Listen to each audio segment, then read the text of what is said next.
வணக்கம் நண்பர்களே. அதாவது உண்ணா வசனத்தை வைத்து வேறு விதமாக இந்த உலகத்தில் இருக்கக்கூடிய காரியங்களை வச்சு பலர் உருட்டியிருக்காங்க. அப்படி உருட்டுன நபர் யாரு? மலையாளத்திலும் தமிழிலும் டிரான்ஸ்லேட் பண்ணி என்ன மாதிரியான உருட்டு பிரசங்கத்தை பண்ணியிருக்காங்க அப்படிங்கறத ஒன் பை ஒன்னா நம்ம கேட்க போறோம். வாங்க வீடியோக்குள்ள போலாம். பலரும் உங்களை முன்னேற விடுறதில்ல. அது என்னன்னு கேட்டீங்கன்னா, உங்களை உங்களுடைய முன்னேற்றத்திற்கு தடையாக, உங்களுடைய வளர்ச்சியை தடுக்கிறதுக்கு பலர் இருக்கிறாங்க. சோ அதனால கர்த்தர் சொல்லுகிறார், ஒரு fiery calling, ஒரு பெரிய அக்கினி அழைப்பு. நீங்க இயேசுநாதர் இந்த மாதிரி பேசிங்க பாத்திருக்கீங்களா? ஆண்டவர் ஒரு அக்கினியை இறக்க போறாராம். நீங்க இயேசுநாதர் இந்த மாதிரி பேசிங்க பாத்திருக்கீங்களா? எவ்வளவு பெரிய காரியங்கள். அதாவது ஒருத்தர் தொழில் போட்டி காரணமாக தொழில் செய்ய விடாதபடிக்கு இருக்கிறாங்க. அதனால ஆண்டவர் அக்கினி இறக்குவாரா? இது என்ன ஒரு பொய்யான ஒரு தகவல். ஆண்டவராகிய இயேசு கிறிஸ்துவானவர் மத்திய எழுதின சுவிசேஷம் 3வது அதிகாரம் 11வது வசனத்திலே என்னாச்சு அப்படின்னு கேட்டீங்கன்னா, மனம் திரும்புங்கள். இந்த அக்கினி வருது அப்படின்னா மனம் திரும்புங்கள். கேட்கறதுக்கு கடினமா இருக்கும், திடமான ஆதாரம் அப்படிங்கிறதுதான் வறுமை ஒழிய, இந்த பிசினஸுக்காக ஒரு அக்கினியை இறக்குறாரு அப்படின்னு சொன்னா இது எப்படிப்பட்ட காரியம்? மனம் திரும்பாத யூதர்கள் இருந்தாங்க, பற்பல ஜாதியில் இருந்தாங்க. ஆகையினாலே ஆண்டவர் அக்கினி மயமான நாவை கொடுத்து, அந்த வரத்தை கொடுத்து பற்பல வாசைக்கு பேசும்படியான ஒரு அக்கினி மயமான நாவு இருந்தது. ஆனா என்னன்னு கேட்டீங்கன்னா, இந்த பிசினஸுக்கு இது பண்ணதுக்கு வைக்கிறதுக்கு இது ஆகுன்றார். எவ்வளவு பெரிய பொய் பாத்தீங்களா? வசனத்தை வேறு விதமா காமிக்கிறாங்களா? தீர்க்க தரிசனங்கிற பேர்ல இவங்க என்ன பண்றாங்க அப்படின்னு கேட்டீங்கன்னா, மத்திய எழுதின சுவிசேஷம் 7 வாசித்தீங்கன்னா, உலக பொருளுக்கும் தேவனுக்கும் ஒரு காலமும் ஒருவனும் ஊழியம் செய்ய முடியாது. ஒருவன் மற்றவனை சிநேகிப்பான், மற்றவனை அசட்டை பண்ணுவான். சோ தேவனுக்கும் உலக பொருளுக்கும் ஒருவனாலும் ஊழியம் செய்ய முடியாது அப்படின்னு. சோ ஆண்டவர் அக்கினியா ஆவியானவர் வந்தாருனால மனம் திரும்பு அப்படிங்கிற வார்த்தையை தான் இருக்குமே ஒழிய, இந்த அக்கினியை வச்சு ஆண்டவர் பிசினஸ இது பண்ணுவாரு வைப்பாரு அப்படின்னு சொல்றது ஏற்புடைய காரியம் இல்லை. இது கள்ள உபதேசம். சரி, மேல சொல்லட்டும். ஓ மேல வருது, ஓ மேல வருது. சில பிசினஸ் கனெக்ஷன், சில சொல்லுவாரு, கர்த்தர் சொல்லுவாருன்னு 2 தடவை சொல்லியிருக்காங்க. எந்த கர்த்தர் சொன்னாரு? அதாவது பிசாசினால் உண்டானவர்கள் பிசாசினுடைய காரியங்கள், பிசாசினுடைய கொள்கை பரப்பு செயலாளர்களாக இவங்க பயணிக்கிறாங்க. இது எல்லையில வேணும். இது ஒரு ஆகாத ஒரு படிப்பினை. சரியா? சரி, அடுத்ததை கேளுங்க. காரியங்களை செய்வார். தானியேலை போல கர்த்தர் உன்னை வெளியே கொண்டு வருவார். அதாவது தானியேலை போல ஆண்டவர் அப்படி மாத்துவார், இப்படி மாத்துவார் அப்படின்னு சொல்லி தானியேலை வச்சு உருட்டியிருக்காங்க. இயேசு கிறிஸ்துவ சொன்ன விஷயத்தையே இல்லை. ஆனா தானியேலை என்னன்னு கேட்டீங்கன்னா, அவர் சிங்க கபில கொண்டு இது பண்ணாரு, வச்சாரு. பல காரியங்கள், பாபிலோனிய சாப்பாடுகள், பல விதமான காரியங்கள் எல்லாம் அவர் பண்ண மாட்டேன், நான் தேவனாகிய கர்த்தர் ஒருவரையே நான் அவரை தான் நான் வணங்குவேன் அப்படின்னு சொன்னதுனால அவரு செங்க கபிக்குள்ள போனாரு. பல விதமான பக்தியின் வெளிப்பாடாக அவர் பல காரியங்கள் பண்ணி அவர் உயர்ந்தார்ன்னு இருக்கு. ஏன் அதெல்லாம் சொல்ல முடியல? அதாவது ஒருத்தர் பிசினஸ் போட்டி காரணமாக உங்களை வளர விட முடியலன்னா தானியலை வச்சு விட்டுவீங்களா? இது எப்படிப்பட்ட காரியங்கள் பாருங்க. அப்போ படிக்காதவன் இருந்தான்னா, தானியல் புஸ்தகத்தை படிக்காதவன் இருந்தான்னா என்ன வேணாலும் நம்புவான், எல்லாரும் நம்புவான், காதுல பூ வச்சுக்கிட்டு இருப்பாங்க அப்படின்னு சொன்னா எப்படிப்பட்ட காரியம்? அவங்களுடைய பக்தியை பார்க்கணும். சரிங்களா? அவங்களுடைய டெடிகேஷன் என்ன? தானியல் என்ன பண்ணாரு? 3 முறை தேவனை தொழுது கொண்டார்ன்னு இருக்கு. அந்த கால பாபிலோனியர்களை ராஜாக்களை வணங்கும்படி உத்தரவாக இருந்தது. அப்படி உத்தரவு இல்லாதவங்களை ரொம்ப கொடுமைப்படுத்தினார்கள். பாபிலோனியர்களை ராஜாவை வணங்கல அப்படின்னு சொன்னா சாப்பாடு கிடையாது, வணங்கல அப்படின்னு சொன்னா மிகப்பெரிய தண்டனைக்குரிய குற்றமாக கருதப்பட்டது. அதுக்கு அவர் எதிர்த்து நின்று, தேவனே, என் தேவனாகிய கர்த்தாவே அப்படின்னு சொல்லி இது பண்ணாரு, வச்சாரு. அவருடைய டெடிகேஷன் வேற.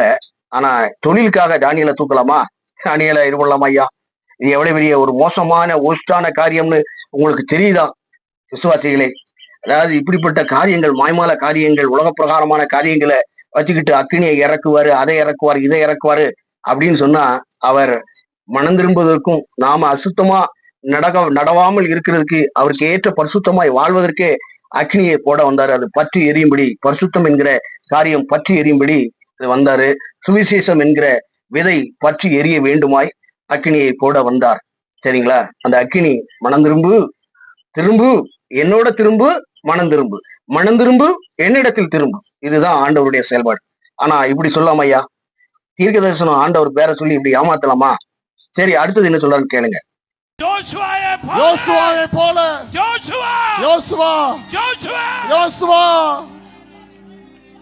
യോശുവ ദൈവം നിന്റെ ജീവിതത്തിൽ உன் வாழ்க்கையை யோசுவா നിന്നെ പുറത്തു കൊണ്ടുവരാൻ പോകുന്നു. கர்த்தர் உன்னை வெளியே கொண்டு வர போகிறார். யோசுவா யார்? இந்த யோசுவா அப்படின்னு சொல்லிட்டு எரிகோவை அப்படியே உடைச்சாரு, எரிகோவை இது பண்ணாரு, வச்சாரு.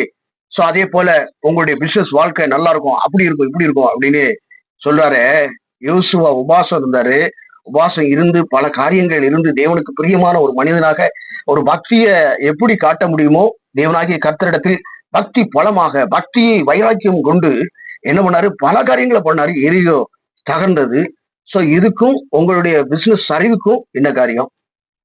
நம்ம இந்த புதிய ஏற்பாட்டினுடைய உபதேசமே மனம் திரும்ப வேண்டியது. தேவனுடைய ராஜ்யத்தை சுதந்திரத்தில் கொள்ளும்படி தேவனுடைய ராஜ்யத்தை நம்ம தேடணும், தேவனுடைய நீதியை தேடணும். தேவனுடைய நீதிங்கிறது இயேசு கிறிஸ்துவை தேடணும். தேவனுடைய ராஜ்யம் அப்படிங்கிறது இயேசுவின் ராஜ்யம், பரலோக ராஜ்யத்தை நாம தேடணும் அப்படிங்கிறது தான் சாலிடான ஒரு உபதேசமாக இருக்கிறது.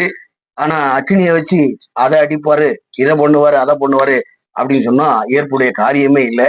ஆகாத ஒரு படிப்பினை. உன்னை வெளியே கொண்டு வர போகிறார். வெளியே கொண்டு வர போகிறார். நீ முறிவேற்றவனா, நீ காயப்பட்டவன். ஆனா கர்த்தர் உன்னை வெளியே கொண்டு வருகிறார். கர்த்தருடைய கரம் என்னோட கூட இறங்கணும், உன் வாழ்க்கையின் மேல் இறங்குகிறது. in the name of Jesus. இயேசுவின் நாமத்தில். Hallelujah. Hallelujah. சரியா? ஒவ்வொரு பரிசுத்தவான்களுடைய வரலாற்று பின்னணிய அல்லது பிபிலிக்கலா நம்ம வாசிச்சோம் அப்படின்னா அவங்களுடைய டெடிகேஷன் என்ன, அவங்களுடைய வாழ்வாதாரங்கள் என்ன அப்படிங்கிறத ஒன் பை ஒன்னா நம்ம வசனத்தோட தியானிச்சோம் அப்படின்னு சொன்னா இவர்களை போன்றவர்கள் வெளிப்பாடு என்று சொல்லுகிற உருட்டு வெளிப்பாடை எங்கேயோ வேறு இடத்தில் பெற்றுக்கொண்ட இவர்களாக இருக்கிறாங்க. அநேக கள்ள கிறிஸ்துக்களும் கள்ள தீர்க்கதரிசிகளும் கூடுமான மட்டும் தெரிந்து கொள்ளப்பட்டவர்களை வஞ்சிக்கத்தக்கதாக பெரிய அடையாளங்களை செய்வார்கள் அப்படின்றது. அதன் அடிப்படையிலே இவர்கள் எல்லாம் பொய்யர்களும் பொய்யுக்கு பிதாவாய் இருக்கக்கூடியவர்கள் இடத்திலிருந்து பொய்க்கு பிதாவானவனாய் இருக்கக்கூடிய லூசிபருடைய சைத்தான் பிள்ளைகள், சைத்தான் இடத்தில் பெறப்பட்ட ஒரு காரியம் அப்படிங்கிறது அந்த தீர்க்க தரிசனம் முழுவதுமாக நான் சொல்ல முடியும். என்னன்னு கேட்டீங்கன்னா, ஆண்டவராகிய இயேசு கிறிஸ்துவை 3 முறை சோதனை பண்ணினான் அல்லவா? அதிலே தேவனாகிய கர்த்தராகிய இயேசு கிறிஸ்துவானவர் இருக்கார் இல்லையா, அவருடைய உபதேசம் எப்படி இருந்தது, சாத்தானுடைய உபதேசம் எப்படி இருந்தது அப்படிங்கிறத நீங்க கம்பேர் பண்ணீங்க அப்படின்னா இயேசு கிறிஸ்துவானவருடைய பதிலே வேற மாதிரி இருந்திருக்கும், இவனுடைய செயல்பாடு வேற மாதிரி இருந்திருக்கும். இவன் உலக பிரகாரமாக உபதேசம் பண்ணியிருப்பான், இயேசுகிட்டயே உபதேசம். எப்படி வழியும் சத்தியமாய் இருக்கக்கூடிய ஆண்டவராய் இயேசு கிறிஸ்து கிட்டேயே இவன் ட்விஸ்ட் பண்ணி விடுறான். எப்படி இந்த கல்லையால அப்பமாக்கி சாப்பிடும் அப்படின்னு சொல்லி ஆண்டவரை சோதிக்கிறபடி அவன் கல்லை அப்பமாக்கும்படி இது பண்ணும் அப்படிங்கிறான். அதுக்கு அடுத்ததாக தாள குறியும் அப்படிங்கிறான், வேணுக்குன்னே குறிங்க அப்படின்னு.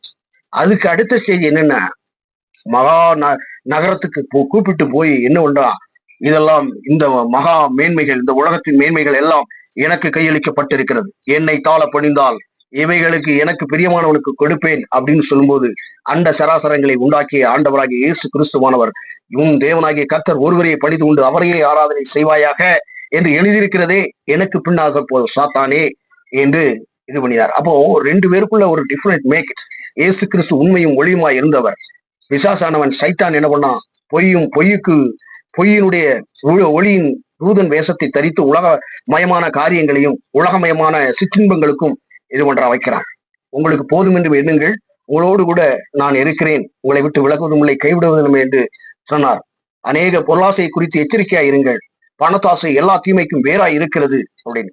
பாடுகள் நிறைந்த உலகம் தான். 6:12 வாசிங்க. மத்தேயு 6:12 வாசிக்கும் பொழுது பரலோக ராஜ்யமானது நெருக்கும், அப்படியே நெருக்கலான அதாவது உட்பிரவேசிக்கிறவன் அதுல இதாகுவான் அப்படின்ட்டு. இந்த பிசினஸோ இந்த எந்த காரியங்களோ மனித தடைகளோ எந்த காரியங்களாக இருந்தாலும் ஆண்டவருடைய சித்தத்தின்படி ஆண்டவர் என்ன டிசைன் பண்ணியிருக்காரோ அது அப்படியே நடத்த வல்லவராய் இருக்கிறாரு. அதுக்காக அக்கினி இறக்குவாரு, அதை இறக்குவாரு. இது தவறான கள்ள தீர்க்க தரிசனம் அப்படிங்கிறத தெரிஞ்சுக்கோங்க. இது மாய்மால சுவாதீனத்தை என்ன பண்றாங்க அப்படின்னு கேட்டீங்கன்னா பக்க வழியாய் சொல்றாங்க. உங்களுடைய சிந்தையை அறிந்தவர்களாக, சிந்தை எண்ண ஓட்டத்தை அறிந்தவர்கள் என்ன பண்ணுவான், பிசாசு அப்படித்தானே சிந்தையின்படி தானே இது பண்ண வச்சான். அதாவது ஆண்டவர் 40 நாளும் இரவு பகலாக உபவாசம் இருக்கிறாரு, பசியோட எப்படி இதா இருக்கிறாரு. இதை உணர்ந்து எப்படி பண்றான், டிசைனை கல்லை அப்பமாக்கி சாப்பிடும்.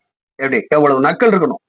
அப்போ அப்படிப்பட்ட நக்கல் நையாண்டி பண்ணுகிற ஒரு சைத்தானுடைய தூதனாக, சைத்தானுடைய நய வஞ்சகமே மாம்சத்தின்படி, மாம்சத்தில் இருக்கக்கூடிய தடைகள், மாம்சத்தின் பிரகாரமாக சூழ்ச்சிகள், இப்படி இடத்துல தொழில் போட்டியாக இருக்கிறதெல்லாம் பற்றி சொல்றாங்க அப்படின்னு சொன்னா இது பிசாசினால் உண்டானவைகள்.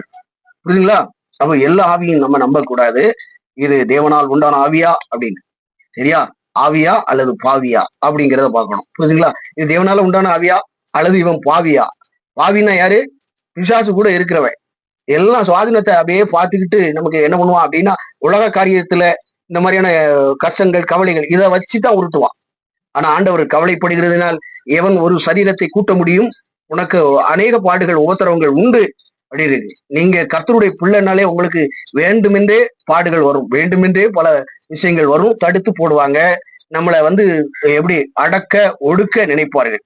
பட் நம்ம அதுல எல்லாம் ஆண்டவர் சொன்ன உபதேசத்தின்படி இவர்கள் செய்கிறது இன்னதென்று அறிதாக இருக்கிறார்களே, இவர்களை மன்னியும்னு சொல்லிட்டு நம்ம கடந்து போக வேண்டும். ஆனால் ஆண்டவர் கடந்து போவதில்லை.